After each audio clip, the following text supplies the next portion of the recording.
Welcome my dear genius friends. स्वागत है आपका आपकी फेवरेट चैनल बोधी टी में। दोस्तों आज हम गाला असाइनमेंट का इंग्लिश का क्वेश्चन पेपर नंबर 1 सॉल्व करने वाले हैं। तो इसमें पहले जो है कॉम्प्रिहेंशन दिया है, read the extract and answer the questions. इसको पढ़कर आपको उत्तर देना है। तो मैं ट्रांसलेशन भी बताते जाऊंगा। As a result the panchayat passed a resolution in 2008 saying that since the railway was not able to build a station for them they would do it for themselves and with their own money. Resolution मतलब निर्णय। तो परिणाम स्वरूप पंचायत ने एक निर्णय pass किया 2008 में कि रेलवे उनके लिए स्टेशन नहीं बनाने वाली है, समर्थ नहीं है, तो वो खुद अपने पैसों से रेलवे स्टेशन बनाएंगे। Soon an 11-member team was formed and the team started collecting money from the villagers. एक 11 सदस्यों की टीम बनाई गई और उन्होंने गांव वालों से पैसे इकट्ठे करना शुरू किया। On 7 January 2010 as a result of their efforts का मतलब होता है प्रयास, the first railway station in the country on which the railway did not have to spend a single rupee started operations. पहला रेलवे स्टेशन जिस पर railway को एक भी पैसा खर्च नहीं करना पड़ा, उसने अपना काम शुरू किया। Question of what resolution did the panchayat pass, यानी पंचायत ने क्या निर्णय पास किया। बराबर। तो the panchayat passed a resolution in 2008 saying that since the railway was not able to build a railway station for them they would do it for themselves with their own money. ये आपको उसमें paragraph में मिल ही जाएगा, उसमें देख के लिखेंगे कि पंचायत ने 2008 में निर्णय पास किया कि रेलवे के पास रेलवे स्टेशन बनाने में समर्थ नहीं है, इसलिए वे खुद अपने पैसों से रेलवे स्टेशन बनाएंगे। What is special about the Tajnagar railway station. Tajnagar railway station की विशेषता क्या है, उसकी खासियत क्या है।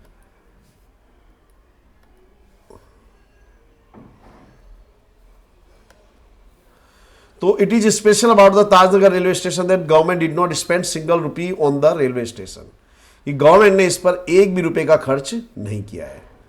नेक्स्ट है, I have supportive parents who understood that my interest was the environment.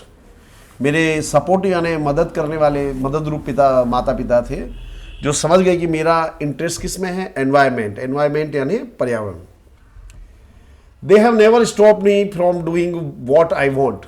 उन्हें कभी भी मैं जो चाहता हूँ वो करने से रोका नहीं। On my part, I also made sure that I did not fail my parents in any way. और मेरी ओर से मैंने भी उन्हें विश्वास दिया कि मैं कभी भी अपने पेरेंट्स को निराश नहीं करूँगा। I always informed them about everything that I did and took their advice before jumping into actions. और मैंने हमेशा जो भी काम किया उसके बारे में उनको इन्फॉर्म किया और उनकी सलाह ली। देखिए एडवाइस दो शब्द है, ये एडवाइस है, ये एडवाइस का मतलब होता है सलाह देना। ओके, ये वर्ब है और दूसरा ये है, ये एडवाइस का मतलब होता है सलाह। ओके, अब हम क्वेश्चन आंसर देखेंगे। What does Arun say about his parents. Arun अपने पेरेंट्स के बारे में क्या कहता है। तो Arun says that he has supportive parents. ऐसा कहना है कि उसके पेरेंट्स काफी सपोर्टिव है। How did Arun make sure that he never failed his parents. Arun ने इस बात का ध्यान कैसे रखा कि वो अपने पेरेंट्स को कभी भी हताश नहीं करेगा। तो Arun always informed his parents about everything that he did and took their advice before jumping into action. Arun ने हमेशा अपने पेरेंट्स को इन्फॉर्म किया जो भी वो काम करता था उसके लिए, और हमेशा उनकी सलाह लेता था कोई भी काम करने से पहले। नेक्स्ट पैराग्राफ है, However, the Chinese are generally considered the pioneers of pyrotechnics. Pioneer का मतलब होता है बिगिनर, यानी शुरू करने वाला। जो चाइनीज हैं उनको पायरोटेक्निक का शुरुआत करने वाला माना जाता है।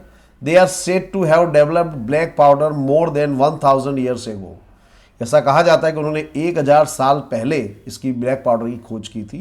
It took at least 200 years for the knowledge to spread यानी फैलाना या फैलना।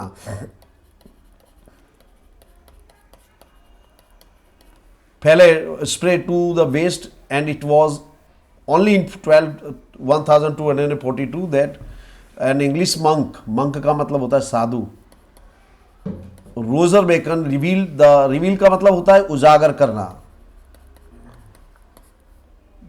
The formula for black powder.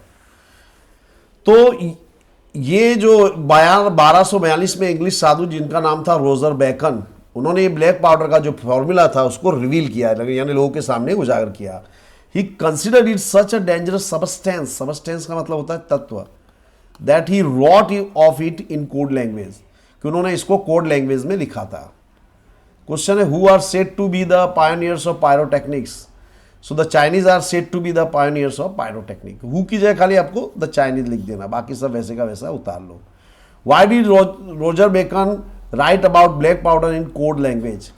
Roger Bacon ने ब्लैक पाउडर के बारे में कोड लैंग्वेज में क्यों लिखा था? तो Roger Bacon reveal the formula for black powder, he considered it such a dangerous substance that he wrote of it in a code language. अथवा Roger Bacon wrote the formula in code language because he thought that it was a very dangerous substance। इस तरह से भी आप लिख सकते हो।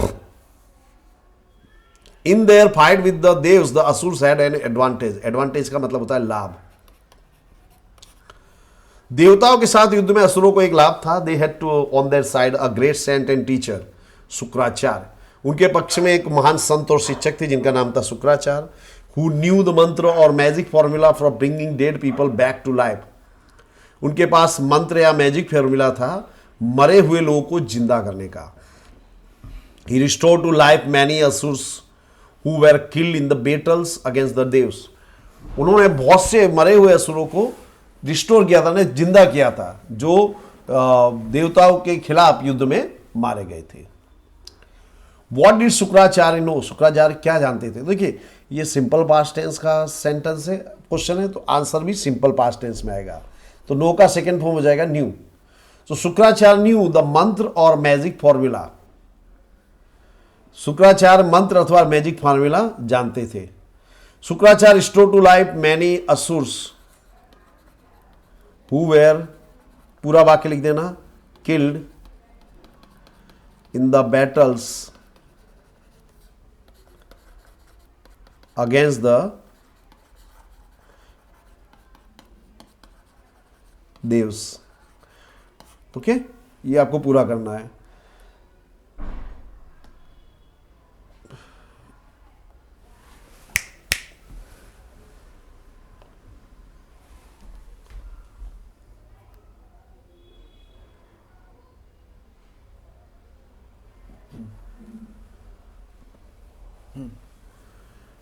Devangi birding is my passion.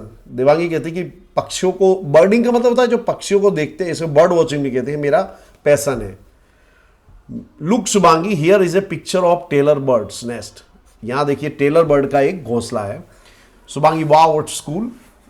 Devangi let's talk about another interesting bird. अब हम एक दूसरे इंटरेस्टिंग पक्षी के बारे में चर्चा करेंगे। Look this is the Indian grey hornbill. ये क्या है? Indian grey hornbill. This bird is common in the Indian subcontinent. ये भारतीय उपमहाद्वीप में बहुत ही कॉमन है। It has grey feathers all over the body with light grey and dull belly. इसके पूरे शरीर पे ग्रे कलर के फेदर यानी पंख होते हैं और लाइट ग्रे कलर की बॉडी होती है। और इसका जो बेली का मतलब होता है पेट, ये थोड़ा डल कलर की होती है। डल यानी थोड़ा फीका सा। जब दीदी वेयर डज इट लिव, ये कहाँ रहता है?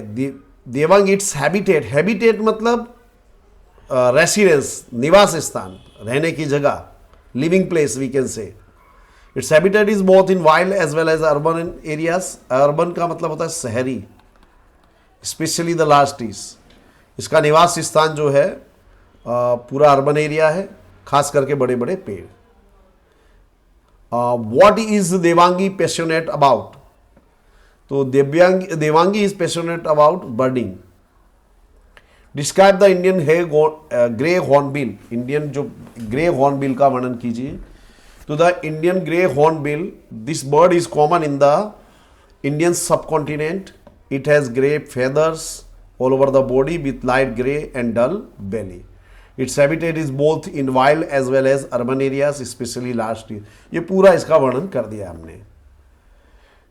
Right a short note using the points. हमारा शॉर्ट है the test of true love, इस पे शॉर्ट नोट लिखना है। देखिए, तो Blandford's attention was divided between two women, दो महिलाओं में उसका ध्यान बद गया था ब्लैंडफोर्ड का। The test of true love part में से लिया गया है। हमको मालूम, ये स्टोरी आपको याद होगी कि जो ब्लैंडफोर्ड है वो अपने उस लड़की से मिलने जाता है, तो उस सब जब रेलवे स्टेशन पर वेट करता है तो उसके सामने से एक महिला गुजरती है, बाद में वो एक लड़की गुजरती है, तो उसका ध्यान उन दोनों में बढ़ जाता है। He felt a strong urge to follow the young and beautiful girl, उसके अंदर बहुत ही एक अर्ज पैदा हुआ कि वो जो खूबसूरत लड़की थी उसका पीछा करे। Yet he also had a deep longing for the women, ये who had given him great courage, लेकिन उसके अंदर बहुत ही मिलने की इच्छा थी उस महिला से जिसने उसे बड़ा साहस दिया था एंड स्ट्रेंथ और ताकत। He did not hesitate to introduce himself, he decided that the relationship was not love but it would precious friendship for which he would always be grateful। तो उन्होंने वो बिल्कुल हिचकिचाया नहीं। हेजिटेट का मतलब होता है हिचकिचाना अपने आप को इंट्रोड्यूस करने में, और उसने सोचा कि ये प्रेम नहीं होके तो एक बहुत बड़ा रिलेशनशिप होगा जिसके लिए वो एहसानमंद रहेगा। ग्रेटफुल यानी एहसानमंद। He stood straight saluted and asked her for dinner, उसने खड़ा हुआ, उस महिला को सैल्यूट किया और डिनर के लिए कहा। The women smiled and told, and आएगा यहाँ पे, told him that the young lady had asked her to wear the rose and if the Blandford invited, ये इन्वाइटेड है, प्रिंटिंग मिस्टेक है दोस्तों, हर फॉर डिनर दिस। तो वो बूढ़ी महिला ने बताया था कि ये जो रोज उसने पहला था उसके लिए उस आगे जो लड़की गई थी उसने कहा था अ ब्लैंडफोर्ड टेस्ट विच ही पास्ड, वो ब्लैंडफोर्ड ने अपना टेस्ट पास कर लिया था। He was proud that his was true love, और उसे इस बात का गर्व था कि उसका जो प्रेम था वो सच्चा था। अगला है कॉन्फ्लिक्ट ऑफ राम सिंह 070।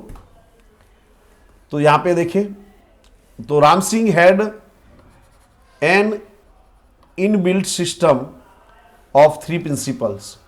राम सिंह में 3 सिद्धांत थे। The robot will obey his master, पहला था the robot will obey his master, the robot will not harm humans and the robot will not take harm to self. Robot जो है मनुष्यों को नुकसान नहीं पहुंचाएगा और खुद को भी नुकसान नहीं पहुंचाएगा। When he was produced in the court his master Prem Chopra was confident that the robot would never disobey him. तो जब उसे कोर्ट में प्रवेश किया गया तो उसके मालिक को पूरा भरोसा था, मालिक का नाम था प्रेम चोपड़ा, कि वो उसको डिसोबे नहीं करेगा, यानी उसकी आज्ञा का अवहेलना नहीं करेगा। He had there Ram Singh that he would defuse him if he reveal and information about stolen goods. उसने उसको धमकी दी थी कि अगर वो इंफॉर्मेशन बताएगा चोरी के सामान के बारे में तो उसको डिफ्यूज कर देगा। दस Ram Singh was in conflict, इस प्रकार से राम सिंह जो था वो कॉन्फ्लिक्ट में था। कॉन्फ्लिक्ट यानी संघर्ष। If he revealed the information he would disobey his master, कि अगर वो इंफॉर्मेशन रिवील करेगा तो अपने मास्टर को डिसोबे करेगा। he would disobey his master and if he did not he would harm many other people। और अगर उसको नहीं रिवील करता यानी वो सूचना नहीं बताता है तो बहुत से लोगों को, दूसरे लोगों को नुकसान पहुंचाएगा। This conflict brought Ram Singh and he chose to break rather than a lie. तो उसने क्या किया कि वो टूट जाना बेहतर समझा या नष्ट हो जाना समझा झूठ बोलने के अलावा। हर्ट ह्यूमन बींग्स और बिकम अनफेथफुल, बराबर। उसके पास सामने संघर्ष था कि वो या तो मनुष्य को नुकसान पहुंचाए या अनफेथफुल बने, तो उसने अपने आप को नष्ट करना बेहतर समझा। Right whether the sentences are true और फॉल्स, ये वाक्य गलत है या सही बताना। A mother's part should be movable and replaceable, जो ये लेसन में से लिया गया है, तो उसमें हमने देखा है कि आइडियल जो मॉडल था मदर का उसमें मदर के सारे पार्ट्स मूवेबल और रिप्लेसेबल होने चाहिए। The first word that Helen learn was water. पहला शब्द जो हेलन ने सीखा वाटर था नहीं, वो था डॉल, जो उसकी टीचर ने उसके उंगलियों पे हथेलियों पे लिखा था। There is no relation between the food we eat and the brain activities. हम जो भोजन खाते हैं और जो ब्रेन एक्टिविटी करते हैं उसमें कोई संबंध, ये गलत है। दोनों में संबंध है। आपके भोजन का आपके शारीरिक और मानसिक स्वास्थ्य पर प्रभाव पड़ता है। नेक्स्ट है migratory birds take the help of the sun to find their way. जो माइग्रेटरी यानी स्थानांतर करने वाले पक्षी सूर्य की मदद लेते हैं एक जगह से दूसरी जगह जाने के। This is true. अब देखो ये स्टेंजा है, इस पे से हमको उत्तर देना है। When violet eyes get biter.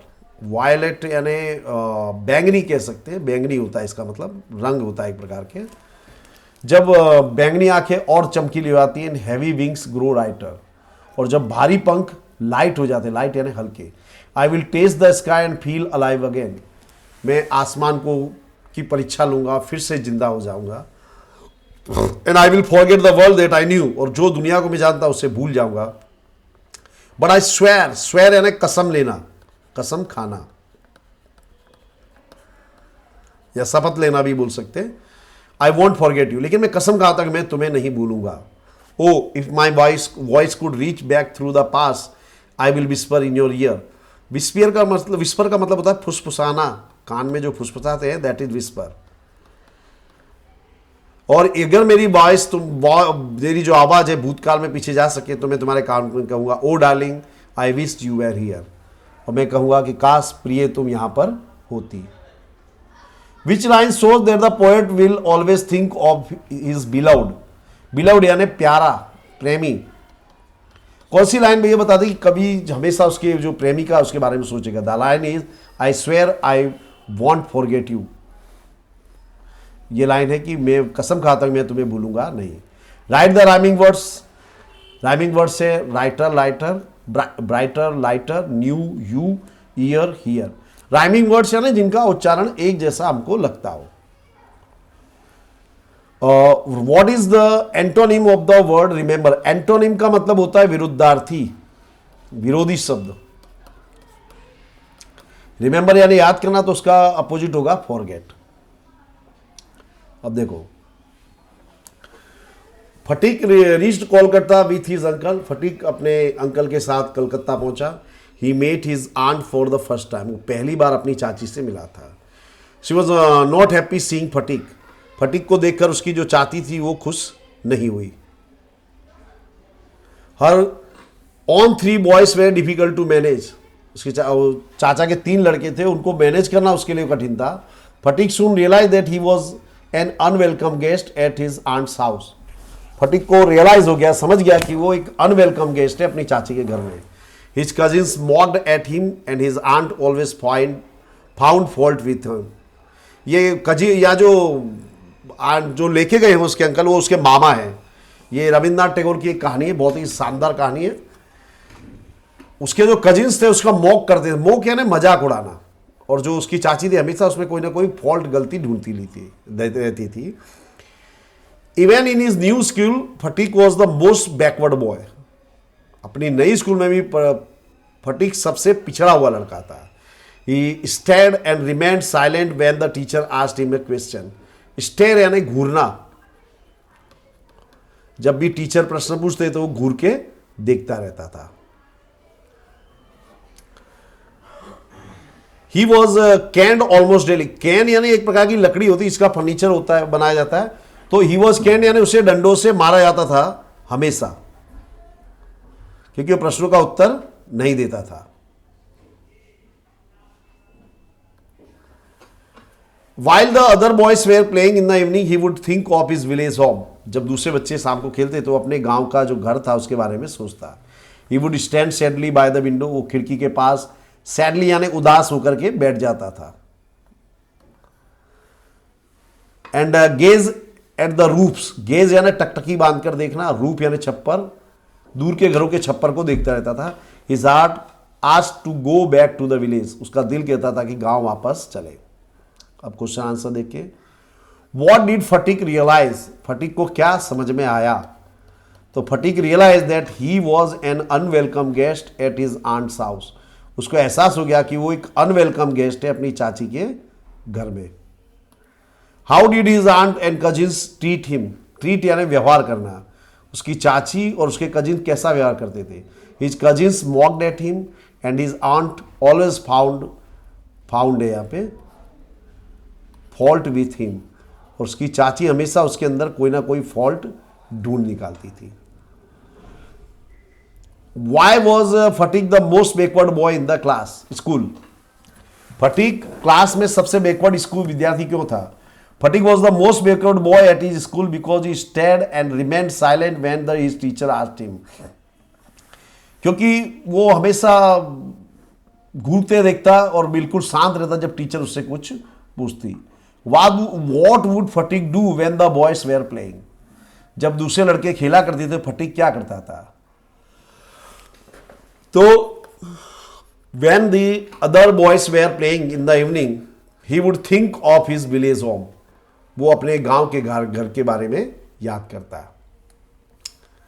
How was fatigue punished in school? Punish का मतलब होता है सजा देना। फटीक को स्कूल में कैसे सजा दी जाती थी? तो Phatik was caned, CANED, daily at school. अब देखिए ये पैराग्राफ, ये हमको डेटा दिया गया, इसमें से प्रश्नों के उत्तर लिखने हैं। देखिए इन्वेंशन का मतलब होता है खोज। इन्वेंटर यानी खोज करने वाला। ये खोज कब हुई थी, किस देश में हुई थी?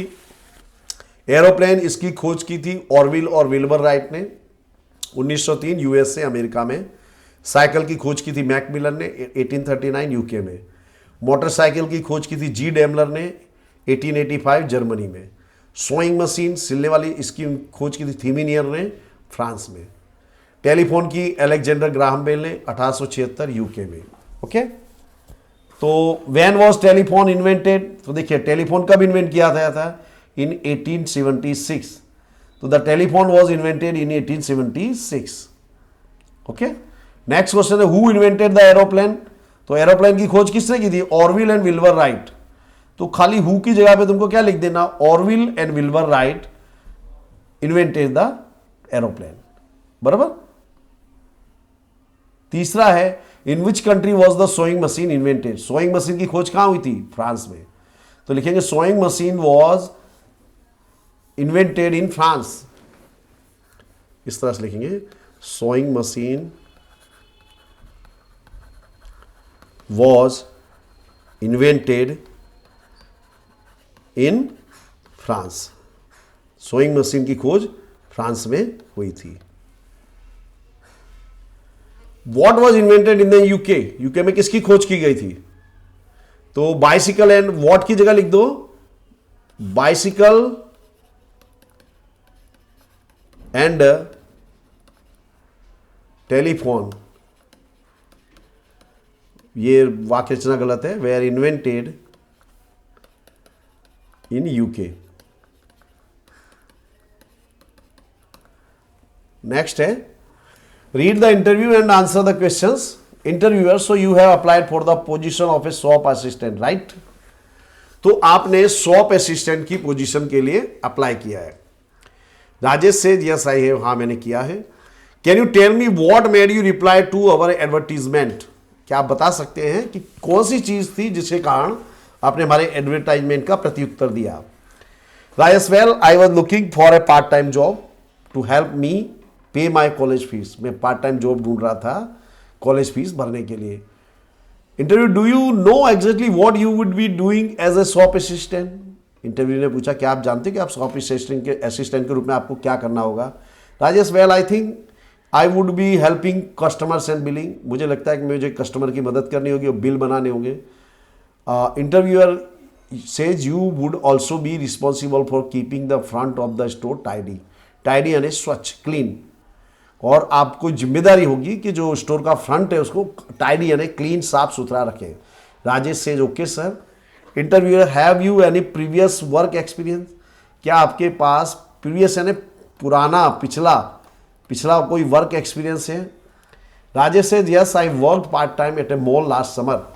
पिछले समर मैंने एक मॉल में पार्ट टाइम काम किया था। तो for which post has Rajesh replied, तो राजेश से replied for the post of shop assistant, shop assistant की पोस्ट के लिए उसने रिप्लाई किया है। और why was Rajesh looking for a part time job, तो Rajesh was looking for part time job to pay his college fees, अपनी कॉलेज फीस भरने के लिए। What would be his duty as a shop assistant, shop assistant के रूप में उसकी duty क्या रहेगी, तो as a shop assistant his duty would be helping customers and billing, customer की मदद करना और बिलिंग करना। What work experience does Rajesh have, Rajesh को कौन सा काम का अनुभव है, तो Rajesh has worked in a mall last summer, पिछले समर यानी गर्मियों में उसने मॉल में काम किया था। अब देखिए यहां पे हमको जोड़े बनाने हैं, जैसे व्हाट आ प्लेजेंट सरप्राइज, बराबर, तो ये क्या है, चेंजिंग एक्सचेंजिंग प्लेजेंट्रीज, जैसे कोई ने अच्छा काम किया हो तो हम जो अच्छे टिकट्स दिखाने के लिए कहते हैं व्हाट ए प्लेजेंट सरप्राइज, कोई मेहमान हमारे घर आया हो। That book that you are reading is written by Munshi, वह पुस्तक जो आप पढ़ रहे हैं उसे मुंशी के द्वारा लिखा गया है। तो यहां हम क्या कर रहे हैं, पुस्तक का वर्णन कर रहे हैं, पुस्तक की विशेषता बता रहे हैं, तो क्या आएगा, describing a thing. Where do you live asked Nitesh, तुम कहां रहते हो नितेश ने पूछा, ये क्या है, इंक्वायरी एज ए नेचर, पूछताछ करना, बराबर, यानी तीसरे का उत्तर होगा बी। ओके, मैंने समझा दिया आपको। अब देखिए यहां पे हमको सही जो है फंक्शन का यूज करना है। तो कविता कहती है what are your plans for the holiday, तुम्हारा प्लान क्या है, योजना क्या है भविष्य के लिए। तो I usually visit my grand parents in Jamnagar, तो अपने क्रिया का वर्णन करना है। डिस्क्राइबिंग एक्शन यानी तुम जो काम करने वाले हो या कर रहे हो उसका वर्णन करना है। तो क्या बोला है, आई usually visit my grand parents in Jamnagar, मैं सामान्यतः मेरे ग्रैंड पेरेंट्स से मिलने जाता हूं। नेक्स्ट है पॉइंट ऑफ टाइम, दो चीजें याद रखना, फॉर आवे तो पीरियड ऑफ टाइम, और सिंस आवे तो पॉइंट ऑफ टाइम, बराबर। तो पॉइंट ऑफ टाइम बोला यानी सिंस से शुरू होने वाला वाक्य दिखा रहा है। तो प्रश्न है since when you have been learning Sanskrit, आप संस्कृत कब से सीख रहे हो। तो देखिए ये वाला सिंस वाला आएगा, I have been learning Sanskrit since last month, point of time यानी सिंस, इतना याद रखिए। और फॉर आएगा तो पीरियड ऑफ टाइम। नेक्स्ट है Jalpa who is mister Sharma, mister Sharma कौन है, मीना डिस्क्राइबिंग पर्सन, व्यक्ति का वर्णन करना है। तो डिस्क्राइबिंग पर्सन वाले वाक्य में जनरली हु आता है। तो the man who is wearing a blue shirt is mister Sharma, जो व्यक्ति ने नीले रंग की शर्ट पहनी वो मिस्टर शर्मा है। ये हो गया, हमने बता दिया। देखिए complete the sentences using function given in the bracket showing alternative. देखिए ऑल्टरनेटिव में इधर और आता है, बराबर। नितिन विल, तो इसमें हम कुछ भी नहीं लिखते, नितिन विल गो इधर टू सिनेमा और टू लाइब्रेरी, या मैंने क्या लिखा है, नितिन विल इधर बाय अ कार और ए बंगलो, बराबर। कुछ भी आप बना सकते हैं। Duration of time teaching you English, समय अवधि के मामले में। तो since when has Manoj sir teaching you English, Manoj sir आपको कब से इंग्लिश पढ़ा रहे हैं। ये ड्यूरेशन के इंट्रोगेटिव है, इसलिए आपको सिंस व्हेन से चालू करना पड़ेगा। सिंस व्हेन का मतलब होता है कब से। Mount Abu describing place, Mount Abu का वर्णन करने वाला वाक्य रखना है।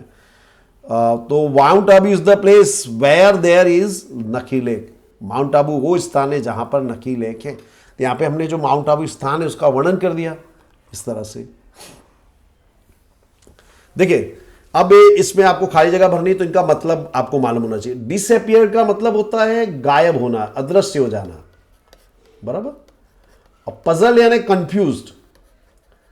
रिफ्यूज का मतलब होता है इनकार करना, to say no.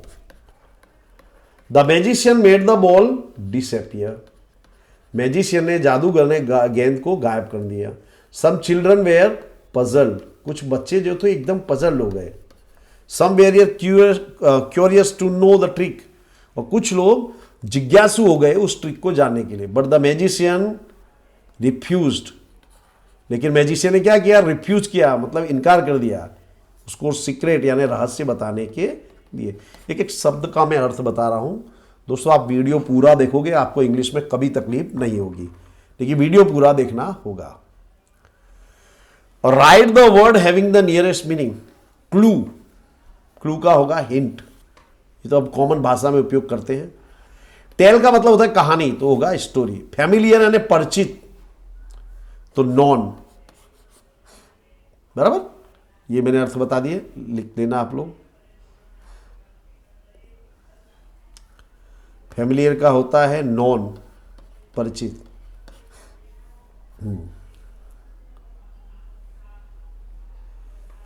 Turn the following dialogue into indirect speech. तो देखिए यहाँ पे नितिन और सेल्समैन के बारे में बीच में चर्चा हो रही है।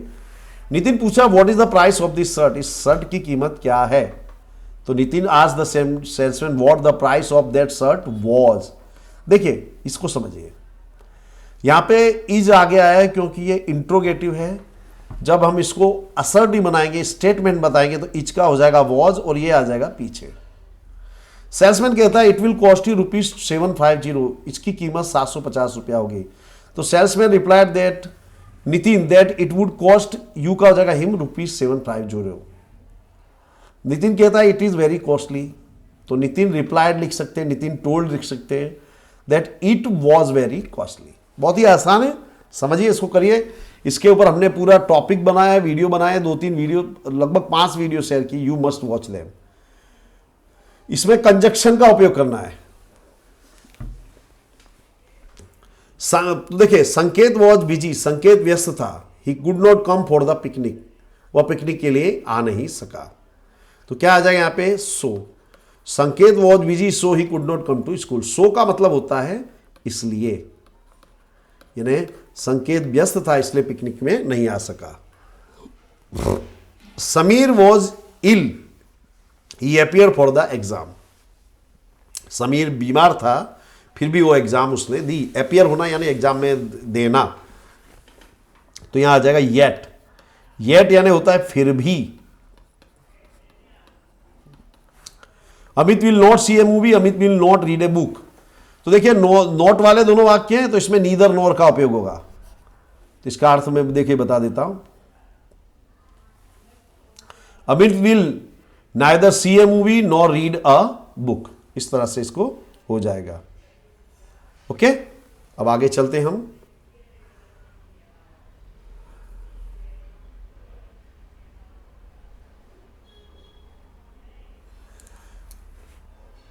देयर आर टू, या rewrite the paragraph correcting the underline words, इसमें गलती सुधारनी है। There are 2 main groups of spider. Spider का मतलब आप जानते होंगे, मकड़ी।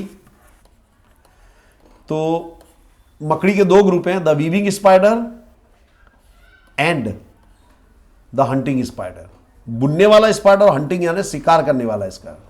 दिस ग्रुप्स, देखिए ग्रुप्स बहुवचन हो गया, तो यहां दिस नहीं आएगा, क्या आएगा, दीज। दिस का प्लूरल होता है दीज, बराबर, याद रखने। द वीवर्स हैव बिगेस्ट स्पिनरेस, ये गलत है, तो बिगर, बिगेस्ट नहीं होगा, क्या हो जाएगा, बिगर, बराबर, ये मिस्टेक थी, मैंने सुधार लिया। Do as directed. देखिए यहां क्या किया, देखिए John has given me a coin, John ने मुझे एक सिक्का दिया। तो यहां पे ये वाक्य कॉइन से शुरू हो रहा है, यानी इसमें कर्म आ गया। तो कर्म किस में आ गया आता है, पैसिव वॉइस में, यानी पैसिव वॉइस है। जॉन करता है, गिव क्रिया है, तो इसमें एक कॉइन भी कर्म है, मी भी एक कर्म है। तो हमने एक कॉइन आगे ले लिया, a coin has been given to me by John. He has found it from racks, उसे वो रैक्स यानी चिथड़ों में से मिला है। ही करता है, फाउंड क्रिया है, इट है इसमें कर्म, तो इसमें इट आगे आ जाएगा। It has been found by him from racks. I have never seen such a coin in my life, मैंने अपने जीवन में ऐसा सिक्का कभी भी नहीं देखा है। तो आई करता, सी क्रिया, सच अ कॉइन ये कर्म है, तो सच अ कॉइन आगे आ जाएगा।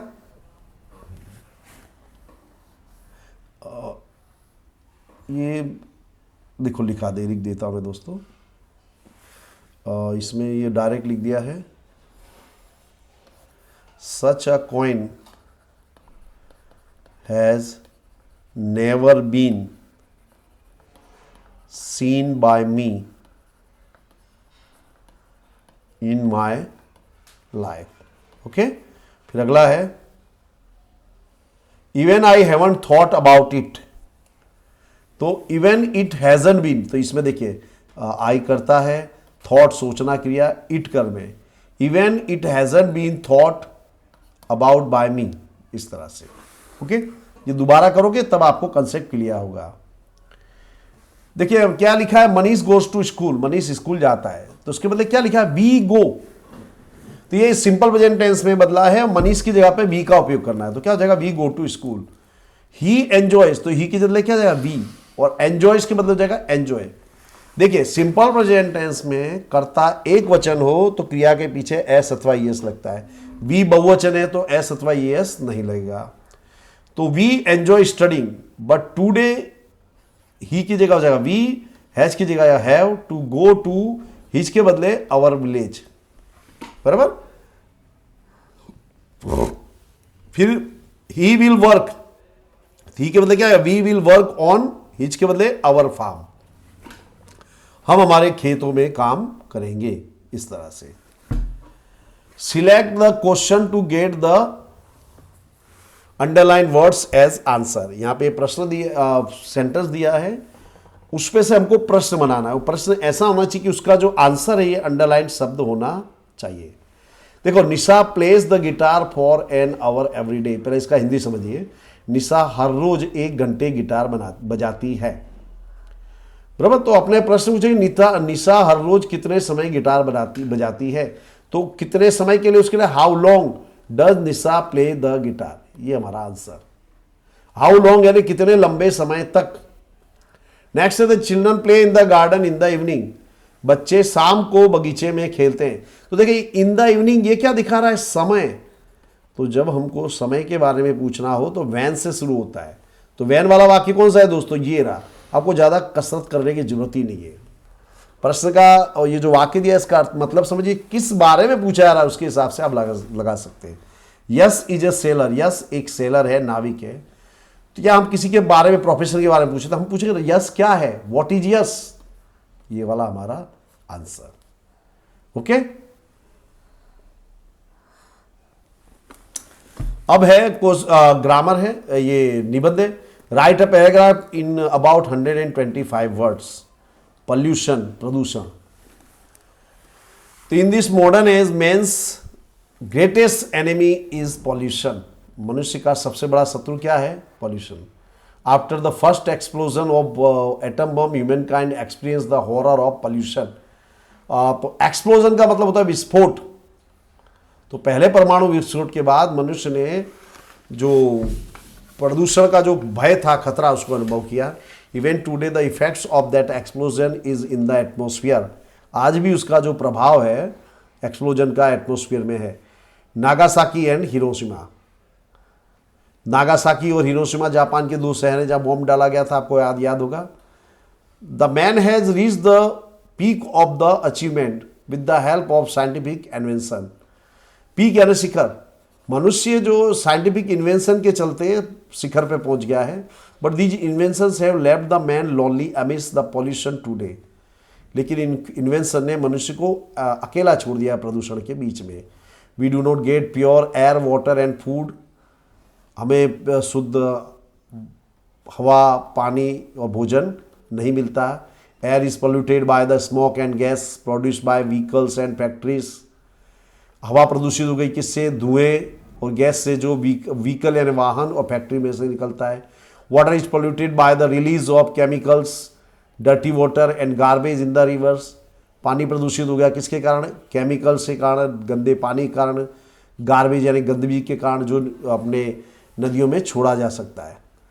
Insecticides are sprinkled on the food. Sprinkle यानी छांटना, इंसेक्टिसाइड यानी जंतुनाशक दवाएं। जंतुनाशक दवाएं भोजन पर छांटी जाती है। Air, water and food are the basic necessity of human being. Basic यानी मूलभूत। हवा, पानी और भोजन मनुष्य की मूलभूत जरूरतें हैं। Forest are destroyed and we become the victim of carbon dioxide. जंगलों को नष्ट किया जाता है और हम कार्बन डाइऑक्साइड का विक्टिम बन जाते हैं। विक्टिम यानी शिकार। साउंड पॉल्यूशन इज कोज्ड, यहाँ पे स्पेलिंग आएगी दोस्तों CAUSED,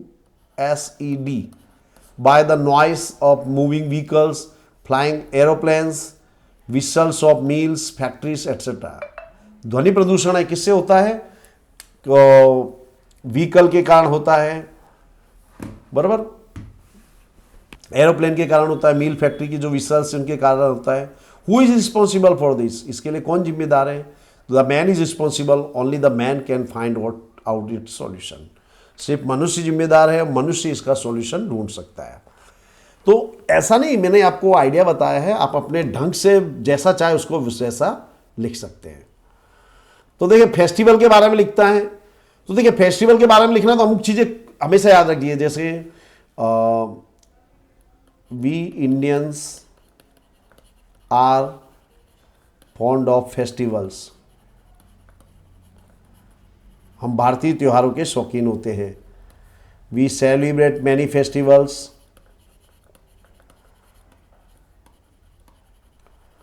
हम बहुत से फेस्टिवल्स मनाते हैं। फिर जैसे लाइक होली, दिवाली, उत्तरायण, बराबर। फिर उस फेस्टिवल को कैसे मनाया जाता है उस सब चीज़ों का हम इसमें वर्णन कर सकते हैं। ये है हमारा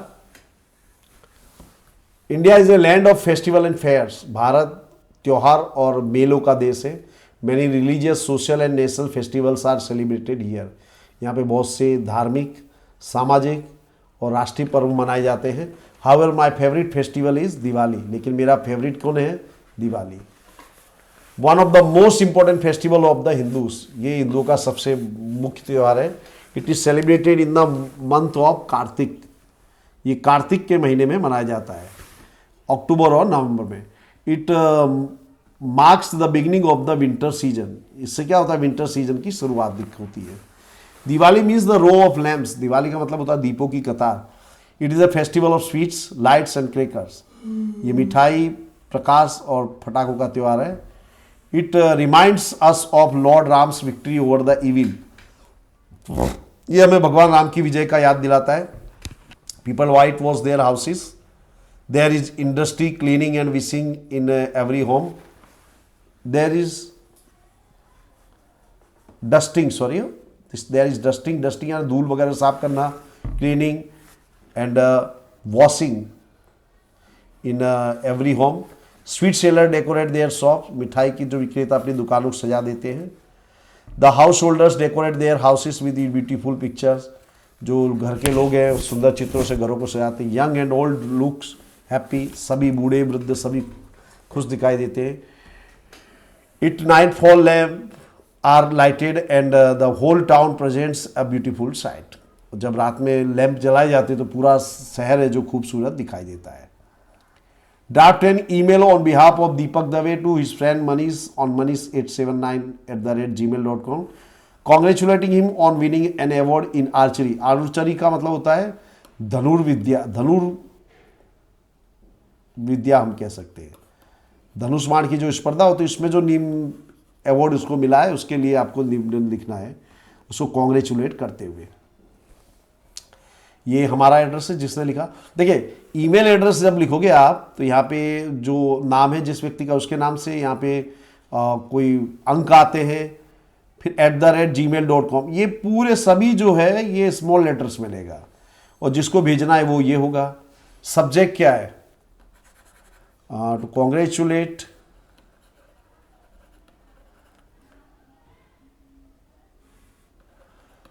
ऑन विनिंग ऑफ मेडल, यानी मेडल जीतने पर बधाई देने। तो congratulation for winning the national award in archery, धनुर्विद्या में नेशनल अवार्ड जीतने के लिए बधाई। यू रियली डिजर्व इट, आप तुम इसे सचमुच डिजर्व करते हैं। We are all so proud of you, हम सबको तुम पर गर्व है। You have been working very hard to achieve this success, इस सक्सेस को प्राप्त करने तुम बहुत मेहनत करते रहे थे। Your parents have taken a keen interest in your progress, तुम्हारे पेरेंट्स ने भी तुम्हारे प्रोग्रेस में बहुत ही इंटरेस्ट लिया है। And your coach also played a very important role in training you, तुम्हारे कोच ने भी तुम्हें ट्रेन करने में बहुत बड़ा रोल प्ले किया। Wish you the best of luck for future progress, भविष्य के लिए तुमको बधाइयाँ। Write a report in about 60 words on how the sport day was celebrated in your school.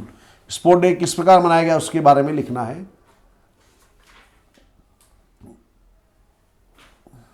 तो देखिए रिपोर्ट लिखे तो यहाँ डेट डालते हैं अहमदाबाद या फुल स्टॉप, उसके बाद हम लिखते हैं। तो स्पोर्ट डे, देखिए जब भी ऐसा कुछ लिखना हो तो उसकी जो कच्ची रूपरेखा आपके दिमाग में होनी चाहिए कि स्पोर्ट डे है तो कहाँ रखा गया था, कितने खिलाड़ियों ने भाग लिया गया, इवेंट्स क्या क्या थे, ये सब आपके दिमाग में होना चाहिए। तो our school sport day was celebrated with great zeal and enthusiasm on December 4, 2007। हमारा स्कूल स्पोर्ट्स डे December 4, 2007 में बड़े उत्साह से मनाया गया। एंथुजियाज्म का मतलब होता है उत्साह। It was celebrated on the school sports ground, ये स्कूल स्पोर्ट्स ग्राउंड पर मनाया गया था। इट बिगेन 8 AM, ये 8 बजे शुरू हुआ with the official announcement from the principal, और प्रिंसिपल ने इसकी ऑफिशियल अनाउंसमेंट की, घोषणा की, उसके बाद ये शुरू हुआ। देयर आर मैनी इवेंट्स, यहाँ पे बहुत से इवेंट्स थे। Each class had one event of its own, हर क्लास का एक इवेंट था। Apart from that some students were selected from each class for the march past and yogasana. इसके साथ साथ मार्च पास्ट और योगासन के लिए हर क्लास में से बच्चे सिलेक्ट किए गए थे। The school band played beautiful music and it added to our enthusiasm. School band ने शानदार म्यूजिक बजाया, संगीत बजाया, इससे हमारे उत्साह में और वृद्धि हुई। There were also inter-class events like long jump, high jump and 100 meter race. बहुत से inter-class events भी थे जैसे long jump, high jump. Our sport teacher had planned all the events. हमारे टीचर ने स्पोर्ट टीचर ने सभी इवेंट्स को प्लान किया था। After that we had light refreshment and then we all went home. फिर उसके बाद हमने तो हल्का सा नाश्ता किया और हम सभी घर गए। Thus we enjoyed a lot on our sports day. इस प्रकार हमने बहुत सारा आनंद लिया। यहाँ हमको पिक्चर का वर्णन करना है। तो पिक्चर देख रहे हो क्या हो रहा है, ये बरसात का दृश्य है। तो देखिए 2 लड़कियां, 2 महिलाएं हैं जो छतरी लेकर आई हैं। कुछ बच्चे मिट्टी में खेल रहे हैं, पानी में खेल रहे हैं। कुछ ये बच्चा नाव दौड़ा रहा है, ये बच्चे रेनकोट पहनकर खड़े हुए। इन सबको आपको अपनी भाषा में लिखना है। तो पहला, this is the scene of monsoon, monsoon का सीन है। द चिल्ड्रन आर प्लेइंग, बच्चे खेल रहे हैं। 2 women are going with umbrella, 2 महिला छाता लेकर जा रही है। The children are floating paper boats, बच्चे पेपर बोट्स चला रहे हैं। Some children are making sand houses, कुछ बच्चे रेत के घर बना रहे हैं।